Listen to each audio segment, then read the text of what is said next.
Surya YouTube channel ஆரம்பிச்சிருக்கேன்னு சொன்னாங்க, அவங்களுக்கு தெரியுமாடா? காய்ச்சலா மூஞ்சில மாதிரி இருக்கு. ஆமாடா, எங்க அம்மா யூடியூப் சேனல் பார்த்து சீக்கிரம் வர சொன்னாங்கடா. ஏதோ சொன்னேன், எனக்கு தெரியல. என்ன சொல்ல? புதுசா யூடியூப் சேனல் ஆரம்பிச்சிருக்காங்கடா, உங்களுக்கு தெரியுமா? எனக்கு தெரியாது, சர்ச் பண்ணி பார்த்தேன். நானும் அதான் போர் அடிக்கிற வாங்க விளையாடலாம். டேய் போடா, நானே யூடியூப் சேனல் சர்ச் பண்ணிருக்கேன்டா. எனக்கும் ஜாமா. ஆமாடா, எனக்கும்டா. சரி, நான் போய் தண்ணி குடிச்சுக்கங்க. சரி, போய் டக்குன்னு வா. சீரா சொல்றா. சரி, அதான் நானும் சர்ச் பண்ணி பாக்குறேன். முடிஞ்ச வரைக்கும் நான் பண்றேன். முடிஞ்சா பண்றேன். டேய், என்ன பண்ணிட்டு இருக்கீங்க? நாங்க புதுசா யூடியூப் சேனல் வந்திருக்குன்னு சொன்னாங்க, சர்ச் பண்ணி பார்த்துட்டு இருக்கோம். தெரியல. உனக்கு ஏதோ தெரியுமா? பிஎஸ்எல் தண்டர்ஸ் சேனல் வந்திருக்கு. சீக்கிரமே போய் வாங்க. அப்படியா? गाइस, மறக்காம நீங்களும் பாத்துருங்க गाइस. ஆமால, நான் மறந்துட்டேன்.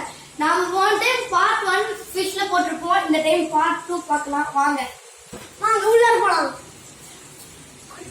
சரி, இப்போ நாம போன டைம் கேட் ஃபிஷ்ல நிறுத்திருப்போம். இப்போ வந்து கேட் ஃபிஷ் வந்து எப்படி வந்து வளர்க்கணும்னு சொல்ல போறேன். கேட் ஃபிஷ் வந்து மோஸ்ட்லி எந்த கடையிலயும் கிடைக்காது. அது நீங்க வந்து மழை சின்னதா தான் இருக்கும். நீங்க போக போக அது பெருசாகும். ஒரு மந்த்லயே அது இவ்வளவு பெருசாயிடும். நீங்க வந்து அதெல்லாம் நீங்க ரொம்ப பெரிய பாண்ட்ல அந்த மாதிரி தான் உங்களால போட முடியும். இல்ல உங்களால மெயின்டைன் பண்ண முடியலனா கூட நீங்க போய் கடையில தந்துடலாம். நெக்ஸ்ட் நம்ம பார்க்க போறது அரோனா. அதுக்கு முன்னாடி கேட் ஃபிஷ்க்கு எந்த ஃபுட்னா அதுக்கு நீங்க கறி தான் போடணும். கறி போட்டாதான் சாப்பிட, வேற எதுவுமே அதை சாப்பிடாது.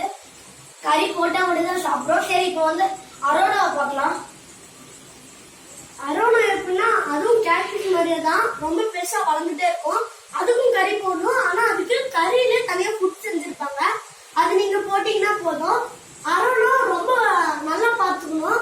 ஏன்னா நிறைய பேர் வளர்த்து செத்து போயிருக்கு. அது ரொம்ப கேர்ஃபுல்லா பாத்துக்கணும். சோ இதோட வீடியோ முடிஞ்சு. பாய் பாய்.